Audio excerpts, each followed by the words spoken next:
world can be achieved without enthusiasm. உற்சாகம் இல்லாமல் ஒரு ஆர்வம் இல்லாமல் இந்த உலகத்தில் எதையும் சாதிக்க முடியாது. வெற்றி என்பது அவனே சொல்றான், success is going from failure to failure without the loss of enthusiasm. வெற்றி என்பது அவர் ஒரு வியாபாரத்தை பத்தி பேசுவாரு, 100 கோடி எப்படி சம்பாதிக்கலாம் சொல்லி கொடுப்பாரு. ஆனா கண்டிப்பா அப்புறம் எப்படி சார் அந்த பிசினஸ் 6 அடிக்கு கடை போட்டிருந்தேன் சார். 20 ஆண்டுகள் சொந்தமா தொழில் தொடங்கி ஆண்டர்பிரனர், தொழில் முனைவர் என்னால் வந்திருக்க முடியுது. விமானத்தில் பக்கத்துல பார்த்து ஏக்கர் வச்சிருக்கிறாருல, அவரை விட பணக்காரங்க நீங்க. தெரியுமா உங்களுக்கு? அது அவருக்கும் தெரியாது, உங்களுக்கும் தெரியாது. எப்படி சார் சொல்லுவீங்க? நாங்க தான் ஏழையா இருக்கணும் சார், ஃபீஸ் கட்டுறதே கஷ்டமா இருக்கு சார். நாங்க எப்படி சார் ஏழை? இன்னைக்கு நீங்க வேணா ஏழையா இருக்கலாம், ஆனா உங்களுக்கு ஒரு மிகப்பெரிய சொத்து இருக்கு. எங்கிட்ட எல்லா சொத்து, அஜய்குமார், லால் மோகன் எல்லார சொத்து, அவர் பண்டாரம் சாப்பிட்ட எல்லா சொத்து ஒன்று உங்கள்கிட்ட இருக்கு. மிகப்பெரிய சொத்து என்ன தெரியுமா? எஸ் எது சொல்லுங்க? நேரம். எஸ் ஏஜ். வாங்க வாங்க வாங்க. நல்ல உங்கள்கிட்ட நேரம் இருக்கு, உங்கள்கிட்ட வயது இருக்கு, இளமை இருக்கிறது. வயது சொல்லாதீங்க, வயதுக்கு மோசமானது. இளமை இளமை இல்லைங்களா? வணக்கமுங்க. திருப்பூர் மாவட்டம் காங்கேய வட்டம்ங்க, முத்தூர் பக்கத்தில் இருக்கக்கூடிய செட்டியார்பாளையத்தில் புகழ்பெற்ற கருப்பன் மாரியப்பன் கல்லூரி இருக்குதுங்க. ஆண்டு விழா நடந்தது, நம்மளை கூப்பிட்டுருந்தாங்க. நம்ம வீடியோ பதிவுக்காக போயிருந்தோமுங்க. இந்த கல்லூரியோட ஆண்டு விழாவில் சிறப்பு விருந்தினராக தமிழ்நாடு காவல்துறை முன்னாள் இயக்குனர் மரியாதைக்குரிய டாக்டர் சி சைலேந்திர பாபு அவர் கலந்துக்கிட்டு மாணவிகள் மத்தியில் சிறப்புரை ஆட்டினாங்க. அதை நாம் பதிவு பண்ணியிருக்கிறோம். குறிப்பாக ஒரு தன்னம்பிக்கை மிக்க ஒரு பேச்சுங்க. இது எல்லாருமே கேட்க வேண்டிய ஒரு சிறப்பான ஒரு உரைங்க. குறிப்பாக இளைய தலைமுறைகள்லாம் இந்த மாதிரி ஒரு மோட்டிவேஷனான ஒரு ஸ்பீச்சை கேட்கணுமுங்க. அவ்வளவு அருமையாக அவரோட அனுபவங்களை மாணவ மாணவிகள் மத்தியில் பகிர்ந்துக்கிட்டாங்க. ஒரு நல்ல தகவலாக இருக்குமே அப்படிங்கிறக்காக நம்ம Erode Nandhas vlog YouTube channel, Facebook, Insta வழியில் பதிவு பண்ணியிருக்கிறோங்க. நீங்கள் பார்த்துட்டு உங்கள் உறவினர் நண்பர்களுக்கு வாட்ஸ்அப் மூலமாக அனுப்பிச்சி வைங்க. இந்த மாதிரி சிறந்த பேச்சுக்களை எல்லாம் கேட்கும்போது தான் நமக்குள்ள மிகப்பெரிய ஒரு தன்னம்பிக்கை ஏற்படும். அங்கே வீடியோக்குள்ளே போகலாமுங்க. எண்ணத்தால் வழிநடத்தக்கூடியவர் இவர். கடமையும் பணிவும் தன் உயிரை விட மேலானது என்ற எண்ணம் கொண்டவர். பெற்ற விருதுகளோ ஏராளம் ஏராளம். விருதுகளையும் சாதனைகளையும் கூறினால் கூறிக்கொண்டே போகலாம்.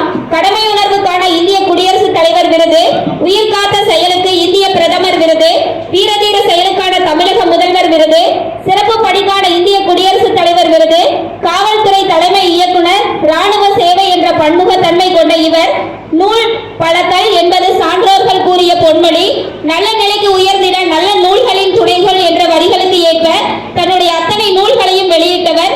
இவரின் ஒரு புத்தகத்தை முழுமையாக படித்தாலே போதும் வாழ்வில் மாற்றம் நிகழும் என்பதை உறுதியாக இத்தருணத்தில் உணரலாம்.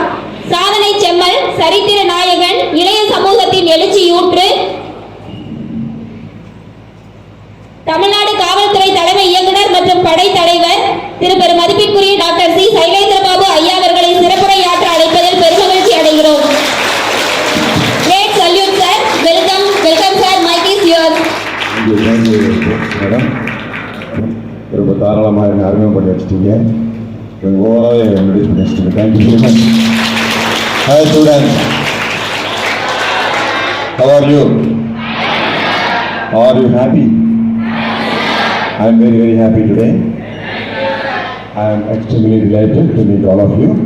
உங்களை எல்லாம் சந்திக்கிற இந்த நல்ல வாய்ப்பை உங்களது முதல்வர் திரு காமராஜ் அவர்கள், திரு பழனிசாமி அவர்கள், அதே மாதிரி திரு ஐயா துரை அவர்கள் எனக்கு கொடுத்துருக்குறாங்க. அவங்க எல்லாருக்குமே எனது நன்றியை தெரிவித்துக் கொள்கிறேன். Thank you very much. இந்த நிகழ்ச்சியில் இருந்த ஒரு முக்கியமான நபர் கொஞ்சம் முன்னாடி உங்கள்கிட்ட பேசினார். அஜித் குமார், லால் மோகன், 4 பேர். அஜித் குமார், லால் மோகன். சரிதானா? தப்பா சொல்லிட்டானா? கரெக்ட். அவங்க அப்பா ஒரு பெரிய விஞ்ஞானி, அவர் ஒரு கல்வியாளர். இப்போது பாரதியார் யூனிவர்சிட்டியில் மிக முக்கியமான பொறுப்பு இருக்கிறாரு. கிட்டத்தட்ட பாரதி யூனிவர்சிட்டியினுடைய பாரதியார் யூனிவர்சிட்டி டிசிஏ தான் அந்த அளவில் இருக்கிறாரு. நல்ல அருமையான கருத்துக்களை அவர் சொன்னார். Communication skill and attitude, knowledge skill attitude, இதெல்லாம் இருந்ததுன்னா நம்ம வாழ்க்கையில் வெற்றி பெறலாம். இந்த கல்லூரி விட்டு போனீங்கன்னா உங்களுக்கு ஒரு பெரிய சாதனை படைக்கலாம் அப்படின்னு சொன்னார். யாரோ சொன்னாங்க, இந்த மாதிரி உங்களுக்கு நான் தொழில் தொடங்க எப்படி வசதி, எவ்வளோ ஈஸி, பிஸ்னஸ் பண்ணுறது ரொம்ப ஈஸி, கொஞ்ச நாளைக்கு 100 கோடி ரூபா சம்பாதிக்கலாம்னு சொன்னார். சரியா? கொஞ்சம் கழிச்சு பார்க்க வரேன். இந்த நிகழ்ச்சி முடிஞ்சோடனே பார்க்க வேண்டியிருக்கு. ஏன்னா நான் போலீஸ் டிபார்ட்மெண்ட் ரிட்டையர்ட் எனக்கு வேலை இல்லாமல் சும்மா தான் இருக்கேன். ஒரு 100 கோடி ரூபாய் சம்பாதிக்கிறது தான் நல்ல காரியம் தானே. இந்த பாருங்க, அஜித் லால் வந்து காரில் வந்திருக்காரு. அந்த காரை பார்த்தேன், மெர்சிடஸ் பென்ஸ் கார். இந்த மாதிரி கார் வாங்கணும்னு ஒரு ஆசை. ஒரு 100 கோடி ஒன்று தான் வாங்கிடலாம். இந்த உட்காந்துருக்காரு. அவர் வந்து பெரிய ஜமீன்தார். இந்த மாதிரி நட்டாச்சிங்கிற ஊரில் வந்திருக்காரு. அங்கே உள்ள ஜமீன் அவர் வந்து திரு பண்டாரம் பேசிகிட்டு இருக்கும்போது சொன்னார், இந்த மாதிரி எங்களுக்கு குடும்பத்தில் 2000 ஏக்கர் நிலம் இருக்குது. நான் அப்போ யோசித்து பார்த்தேன், எங்கள் அப்பாவுக்கு எத்தனை 1000 ஏக்கர் நிலம் இருக்குன்னு பார்த்தேன். வெறும் 2 ஏக்கர் நிலம் தான், அதுவும் 5 பேருக்கு பங்கு. அப்போது 2000 ஏக்கர் நிலத்தின உரிமையாளர் பக்கத்தில் நம்ம உட்காந்துருக்கோமே அப்படின்னு மகிழ்ச்சி அடைஞ்சேன். அதை பற்றி பிரச்சனை அப்புறம் பேசுகிறேன் உங்ககிட்ட. எனக்கு உண்மையில பிடிச்சது ஒரு கல்லூரி முதல்வர் தான். அவர் தான் இன்னைக்கு உண்மையான ஊக்க பேச்சாளர். இதுக்கு மேலே இப்படி ஊக்கம் பேச முடியுங்க? நல்லா அருமையாக பேசினார். உண்மையில நான் பாராட்டுகிறேன். உங்களுக்கெல்லாம் அந்த உற்சாகம் வந்ததோ இல்லையோ, உங்களுக்கு அந்த உத்வேகம் வந்ததோ இல்லையோ, எனக்கு வந்தது. இவ்வளவு ஆர்வமாக அருமையாக பேசி முடித்தார். அதில் நிறைய விஷயங்கள் சொன்னார். ஒன்று சொன்னார், இந்த மாதிரி எங்களது மாணவர்கள், அதாவது கருப்பணன் மாரியப்பன் கல்லூரியினுடைய மாணவர்கள் எப்படின்னு விசாரிக்கும் போது யாரோ சொன்னாங்களாம், 90% மற்ற கல்லூரிகளை விட 90% சிறந்த மாணவர்கள் உங்கள் மாணவர்கள். நான் உண்மையிலேயே பாராட்டுகிறேன். அவரையும் பாராட்டுறேன், உங்களையும் பாராட்டுறேன். நான் அதை நம்பிட்டேன். ஏன் தெரியுமா? பெரும்பாலும் காலேஜுகளில் போய் ஒரு முதல்வர், அதுவும் இந்த கல்லூரி அறிக்கையை வாசிக்கிறாங்க பாருங்க, அதை யாருமே கேட்க மாட்டாங்க. ஆனால் நீங்கள் 1000 மாணவர்கள் உட்கார்ந்து அருமையாக அவர் பேசினதெல்லாம் நல்லா கேட்டாங்க. ஸோ 90% கல்லூரிகளை விட ஒரு சிறந்த கல்லூரி அப்படிங்கிறதுல எனக்கு மாற்று கருத்து இல்லை. நான் மாணவர்களாகி உங்களை பாராட்டுகிறேன். இந்த ஒரு பண்பை மட்டும் நீங்கள் மெயின்டைன் பண்ணிட்டீங்கன்னா அவர் சொன்ன மாதிரி 100 கோடி ரூபாய் சம்பாதிக்கலாங்க. யாராவது பேசினா காது கொடுத்து கேட்டாலே போதும். அந்த ஒரு பண்பு இருந்தாலே போதும். ஏன்னா நம்ம நாட்டில் யாரும் காது கொடுத்து கேட்கறதில்லை. நம்மளை தான் பேசுவோமே தவிர மற்றவங்க பேசுறத கேட்கறதில்லை. அது ஒரு பெரிய மோசமான பண்பு. ஏன்னா அது ஏன் மோசம்னா, ஒரு ஆள் பேசும்போது நம்ம அதை கேட்கலன்னு வச்சுக்கோங்களேன், என்ன சொல்றாருன்னு நமக்கு புரியாது. 2வது, நம்ம தான் பேசிட்டு இருந்தோம்னா நமக்கு தெரிஞ்சதை மட்டும்தான் பேசுவோம். நமக்கு தெரிஞ்சதை மட்டும்தான் நமக்கு தெரியும். மற்றவங்க என்ன பேச வர்றாங்க என்கிற புதிய தகவல் நமக்கு கிடைக்காது. ஸோ காது கொடுத்தும் கேட்கும் நல்ல பழக்கம் உங்கள்கிட்ட இருக்கு. எனக்கு அதை விட நல்ல பிடிச்சிருந்தது உங்கள் பிரின்சிபல் காமராஜர் சார் என்ன சொன்னார் தெரியுமா? அதாவது நீங்கள் ராஜகுமாரனை போல, இளவரசியனை போல. நல்லா சொன்னீங்க சார். நீங்கள்லாம் இளவரசிக்கலாம், குயின், பிரின்சஸ். உங்களெல்லாம் இளவரசங்களாக மாற்றணும்.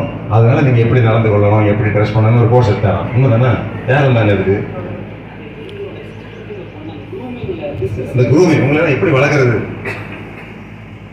எப்படி கௌரவமாக நடக்கிறது, எப்படி குளிக்கிறது, எப்படி பல் வளர்க்குறது, எப்படி ட்ரெஸ் பண்ணுறது, அது பெரிய கலை. ரொம்ப ரொம்ப முக்கியமானது சுய கௌரவம் என்பது. அவன் ஆடை பார்த்தாலே சொல்லலாம், உடனே ட்ரெஸ்ஸை பார்த்து சொல்லலாம் இவன் வாழ்க்கையில் உருப்படணுமா உருப்பட மாட்டானா, இவனுக்கு கொஞ்சமாவது மானம் இருக்கா மரியாதை இருக்காங்கிறது ட்ரெஸ் பண்ணுறதுலேருந்தே புரிஞ்சுக்கலாம். அது ரொம்ப முக்கியம். இல்லை எனக்கு பிடிச்சிருக்கு ரொம்ப. இன்னொன்றுங்க, நான் கூட சில நேரத்தில் கேட்பேன் பள்ளிக்கூடத்துலலாம் போய், மாணவர்களே உலகத்தில் ரொம்ப அழகான மனிதன் யார் அப்படின்னு சொல்லுவாங்க. இந்த மாதிரி யாராவது சொல்லுவாங்க, இந்த மாதிரி உலக அழகி ஐஸ்வர்யா ஏதோ சினிமா நடிகை நிறைய பேரை சொல்லுவாங்க. சில பிள்ளைகள் வந்து வேறமான பிள்ளைகள், எங்கள் அம்மா தான் உலகத்தில் ரொம்ப அழகான மனிதன். அது கேட்கறது நல்லா இருக்கும். ஆனால் நான் என்ன சொல்கிறேன், அப்படி ஒரு கேள்வி கேட்டால் அது என்ன சொல்லணும் தெரியுமா? நான் தான் யாரு உலகத்திலே அழகான மனிதன், நான் தான். என்னை பொறுத்த வரைக்கும் என்னை விட அழகா எவன் இருக்குப்பான்? எவனும் கிடையாது. உங்களை பொறுத்த வரைக்கும் ஒரு சினிமாவில் வந்துட்டான், நல்லா நடிக்கிறான், பயங்கரமா காசு வாங்கிட்டான்னு அவன் உலக அழகனா? நீ அழகு இல்லையா? நீ அவனை தான் பார்க்க போகணுமா? அவனை பார்க்கறது 1000 செலவு பண்ணணுமா? எதுக்கு? உங்கள்கிட்ட இல்லாத அவன்கிட்ட என்னங்க இருக்க போகுது? அதே மூளை தான் அவன்கிட்ட இருக்க போகுது, அவனும் கைங்கால் தான் இருக்க போகுது. ஸோ நம்ம ஒரு மனிதனை எதுக்கு அளவுக்கு மீறி நேசிக்க வேண்டும்? நம்மளே அளவுக்கு குறைவாக நாம் மதிப்பிட வேண்டும். முதலில் நாம் நம்மை நேசிக்க வேண்டும். அதுதான் அந்த இளவரசி concept. I like it very much. அடுத்த முறை நடக்கும்போது சொல்லுங்க, நானும் வரேன். அந்த கிளாஸ் தான் அட்டன் பண்ணாங்க. I also want to feel like a prince. And I want to be like a king. நேற்றுக்கு வந்து உங்களுக்கு மெசேஜ் போட்டிருக்கேன் வாட்ஸ்அப்பில். பூனையாக இருக்கிற நம்ம புலியாக மாறணும்னா எலிகளை சாப்பிட்றது நிப்பாட்டிக்கணும் முதல்ல. பூனையாக இருக்கிற நம்ம புலியாக மாறணும், சிங்கமாக மாறணும்னு ஆசைப்பட்டா மாறிடலாம்.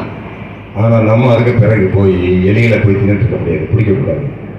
அதுக்கு பிறகு நம்ம மான வேட்டையாடணும்.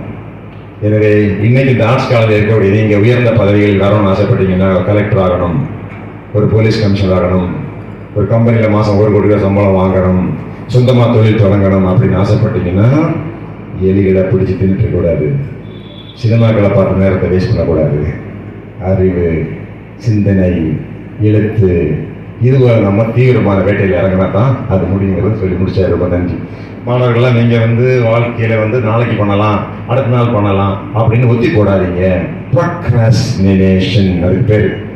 இன்றைக்கி செய்யாமல் நாளைக்கு பண்ணிக்கலாம், நாளைக்கு எழுதிக்கலாம், நாளைக்கு படிச்சிடலாம் அப்படின்னு நினச்சி அது உருப்படாது, முடியாது அப்படின்னு சொன்னார். ஒரு நல்ல பாயிண்ட். அதாவதுங்க ஒரு சின்ன ஸ்டோரியை சொல்கிறேன்.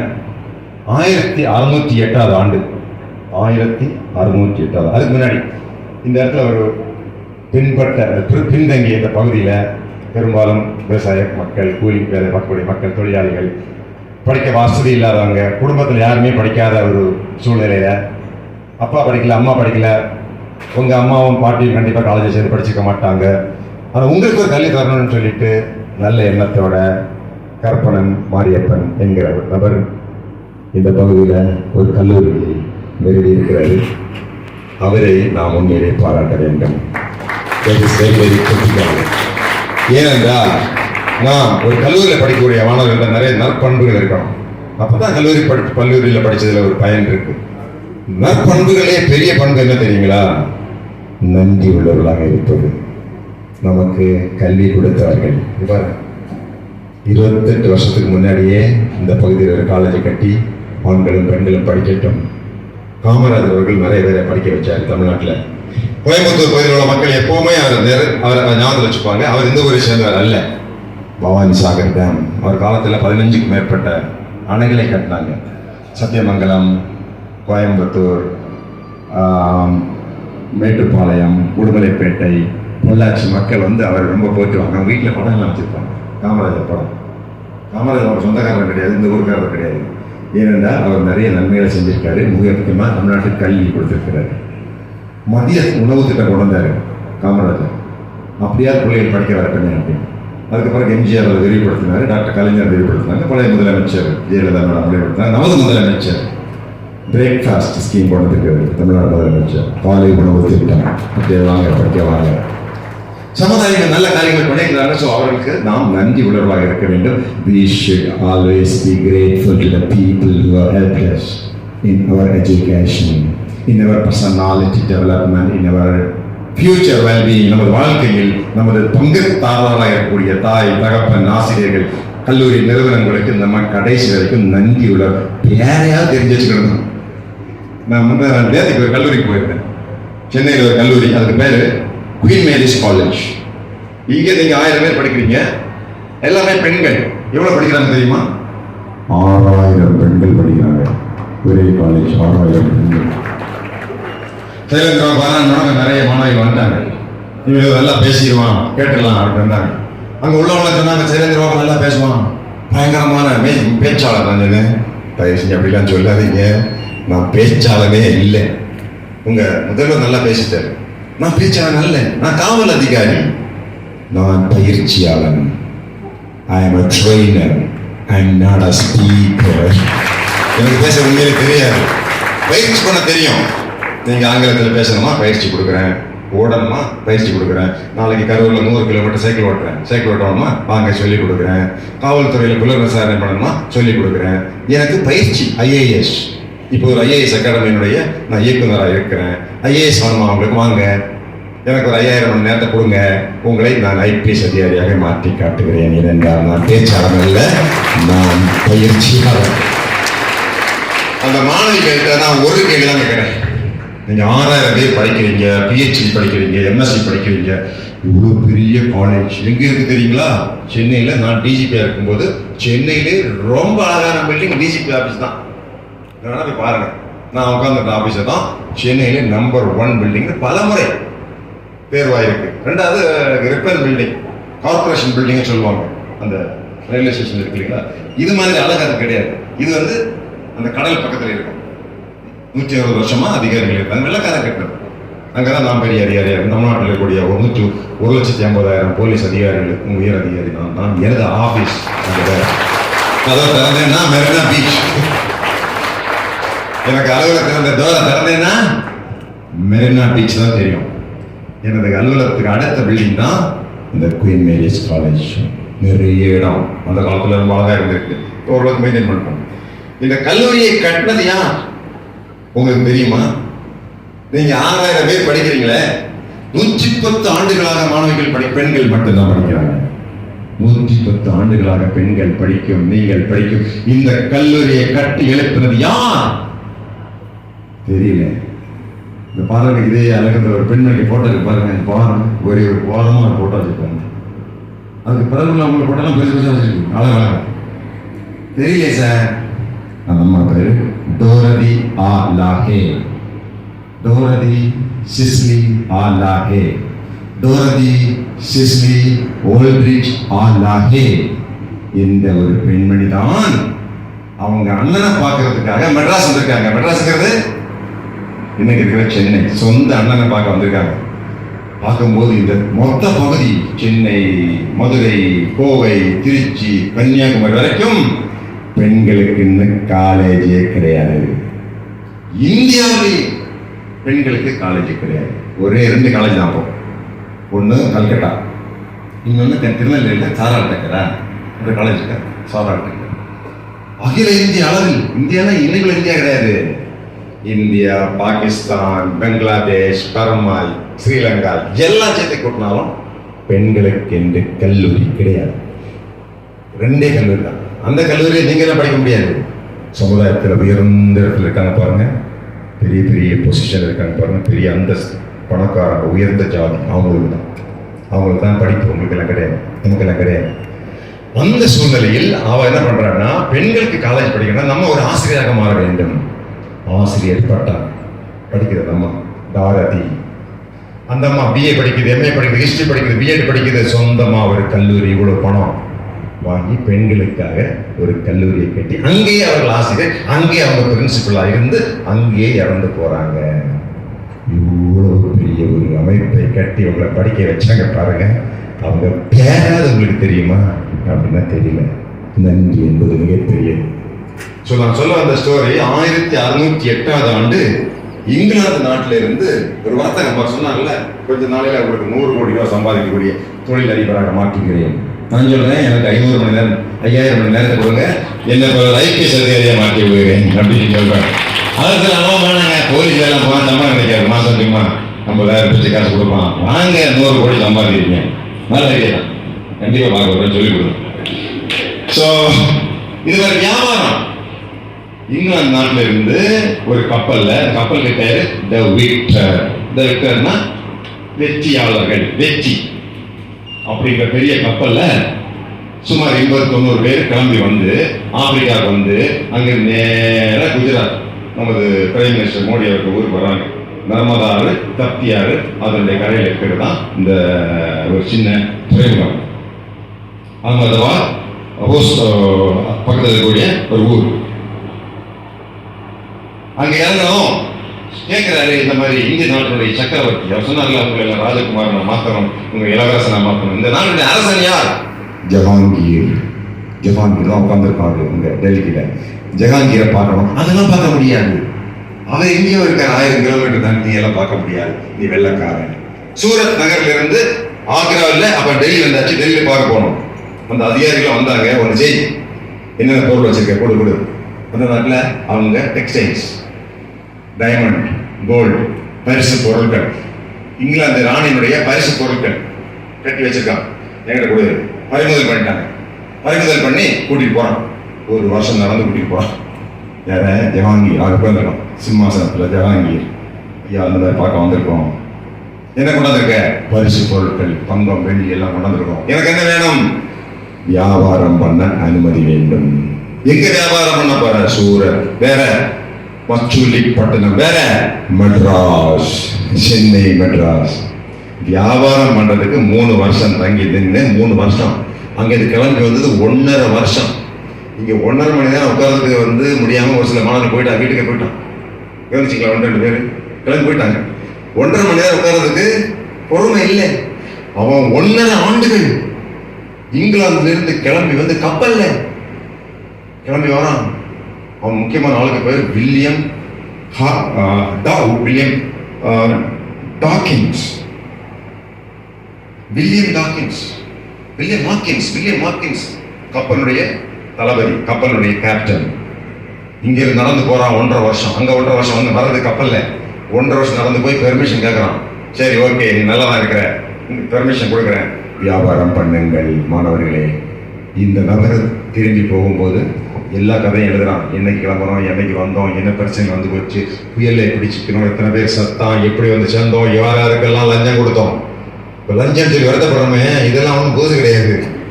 வெள்ளைக்காரன் வரும்போது அவன்கிட்ட லஞ்சம் வாங்கியிருக்கான் நம்ம ஆளு. அவனுக்கு திறமையான ஆளுக்கு எவ்வளோ லஞ்சம் கொடுக்கணும். நீ வந்து எவ்வளோ தான் வந்த?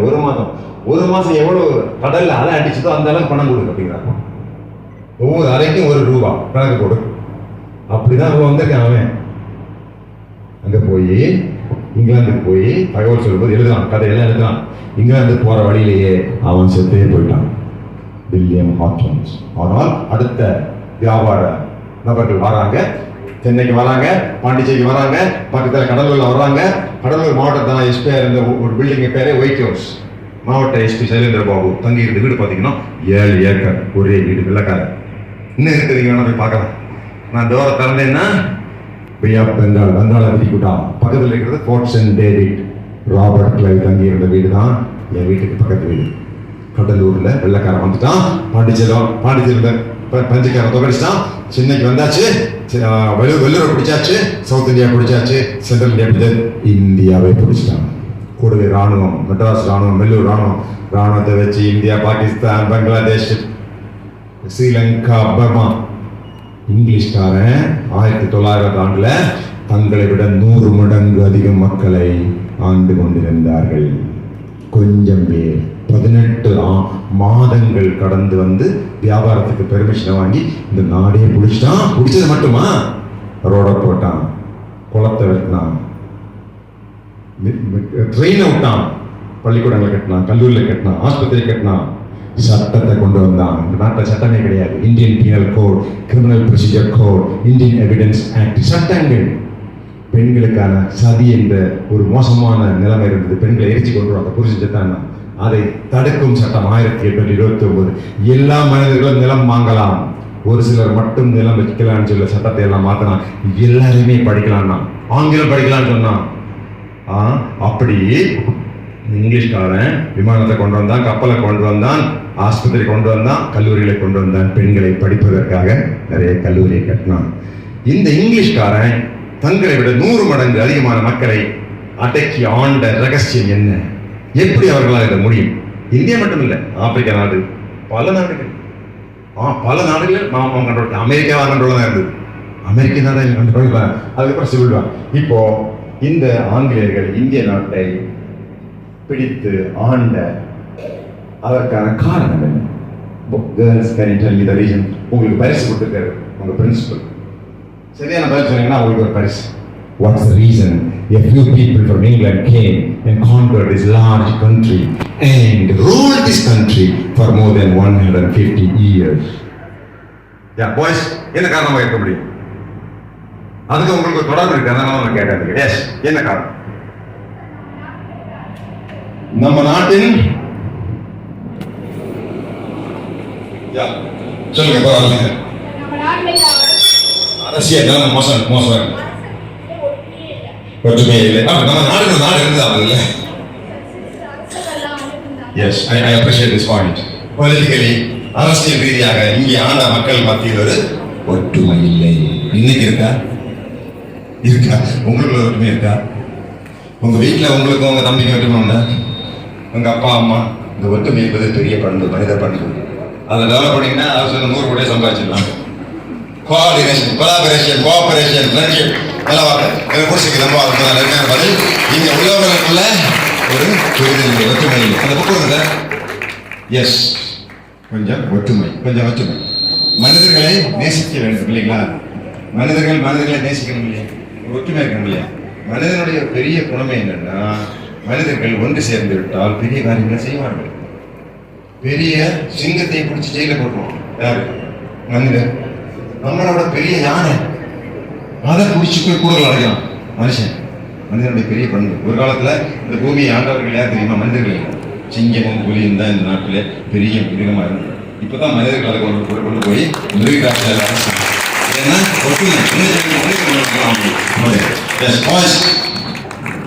ஒரு சிலர் மட்டும் வந்து நம்மளே கட்டி ஆண்ட ஒரு நிலைமை இருந்தது. அது எதனால் ஏற்பட்டது? எதனால் முடிந்தது? நம்மளை எதிர்க்க வேண்டியது. இதெல்லாம் பண்ணியிருக்கோம். மெக்கால ஏற்போம் தான் எல்லாரும் படிக்கலாம்னு சொன்னோம். எல்லா ஜாதியும் படிக்கலாம், எல்லா மதம் ஏழையும் படிக்கலாம், பணக்காரன் எல்லாரும் படிக்கிறாங்க. அதை ஒரு சிலர் குறை சொல்றாங்க. ஒரு சிலர் மெக்கால பெரிய ஆள், அவன் லா கமிஷன் செக்ரட்டரி, வரலாறு படிச்சவங்களுக்கு தெரியும். எதெல்லாம் முடிஞ்சிருங்க? ரொம்ப சிறப்பா இருக்காங்க சார். நம்ம சிறப்பா இருக்கா அதனால இல்லையா? நம்ம கரப்பாயிடும் சார். அப்படியா? அது காரணமா? என்ன காரணம்? இதுதான் ரொம்ப நேரம் முடிஞ்சிருங்க. சாக துணிஞ்சு வந்திருக்காங்க. போக செத்தே போயிட்டான். இவன் மட்டும் இல்ல, பூமியை உருண்டை இருக்குன்னு சொல்லி உலகத்துக்கு நிறுவனம் பண்றதுக்கு ஒரு ஸ்டைல கிளம்பி வந்தான். உலகமே உருண்டை எவனும் ப்ரூவ் பண்ணல, நிரூபிக்கல.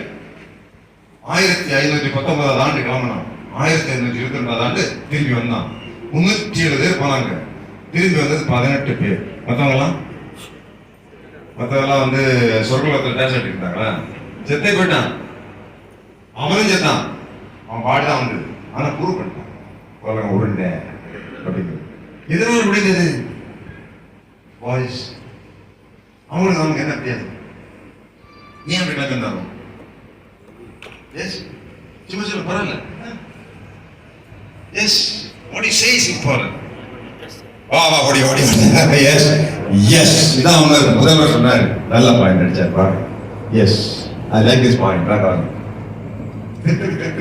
சொல்லுங்க நல்லா இருந்துச்சு. எஸ் அவங்களுக்கு ஒரு இன்ட்ரெஸ்ட் இருக்கு. இந்தியா எப்படி இருக்கும், இந்திய நாட்டுக்கு எப்படி கடல்ல போகுது, வீக்கா இருக்குன்னு தெரிஞ்சிருப்பானா? ஆரம்பத்தில் அவன் ஒன்னும் அப்படி நினைக்கலையே. அவன் சும்மா வந்து பர்மிஷன் கேட்கறான். அந்த பிறதான் தெரிஞ்சிருக்கும் இங்க எல்லாம் அவங்க ஓட்ட ஒரே பிரச்சனையே இருக்கு. வரும்போது ஐடோனோ மேபி சொல்லிருக்கலாம். ஒரு ஆர்வம் என்னதான் பார்ப்போமே, வியாபாரம் தான் பண்ணி பார்ப்போமே. இன்னொரு காரணம் இருக்கு. அவனுக்கு முன்னாடி டச்சுக்காரன் வந்துட்டான். அவன் வியாபாரம் பண்ண ஆரம்பிச்சிட்டான். அவன் வந்து குறுமலை இருக்குல்ல, அதுக்கு விலையை ஏற்றிட்டான். நம்மளும் பண்ணுவோமே, அவன்கிட்ட என்ன கேரளாக்காரங்க பண்றாங்கன்னா நம்மளும் பண்ணி பார்ப்போமே. தமிழ்நாட்டுக்காரங்க கோழி வளர்க்குறாங்கன்னு சொல்லி கேரளாக்காரங்க கோழி வளர்க்க ஆரம்பிச்சிட்டான். நம்ம காலேஜ் ஸ்கூல் கட்டணும், அவங்க பிரைவேட் ஸ்கூல் கட்ட ஆரம்பிச்சோம். இதே மாதிரி அதுக்காக எனவே ஒரு இன்ட்ரெஸ்ட் மாணவர்களே, லைஃப்ல ஒரு ஆர்வம். வின்சன் சர்ச்சில் சொல்கிறான், nothing in this world can be achieved without enthusiasm. உற்சாகம் இல்லாமல், ஒரு ஆர்வம் இல்லாமல் இந்த உலகத்தில் எதையும் சாதிக்க முடியாது. வெற்றி என்பது அவனே சொல்றான், success is going from failure to failure without the loss of enthusiasm.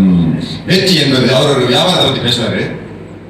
100 கோடி எப்படி சம்பாதிக்கலாம் சொல்லி கொடுப்பாரு. அருமையான ஒரு சிறப்புரை தான் நம்ம பார்த்தோமுங்க. ஒரு நல்ல தகவல். தொடர்ந்து இந்த மாதிரி நல்ல தகவல்களை நம்ம ஹீரோ நந்தாஸ் விலாக் யூடியூப் சேனலில் பார்க்கலாமுங்க. குறிப்பாக உங்கள் நண்பர்கள் உறவினர்களுக்கு இந்த வீடியோ அனுப்பிச்சுவீங்க. எல்லாருமே பயன்பெறுட்டுங்க. மீண்டும் நல்லதொரு சந்திப்பில் சந்திக்கிறேன். நன்றி, வணக்கங்க.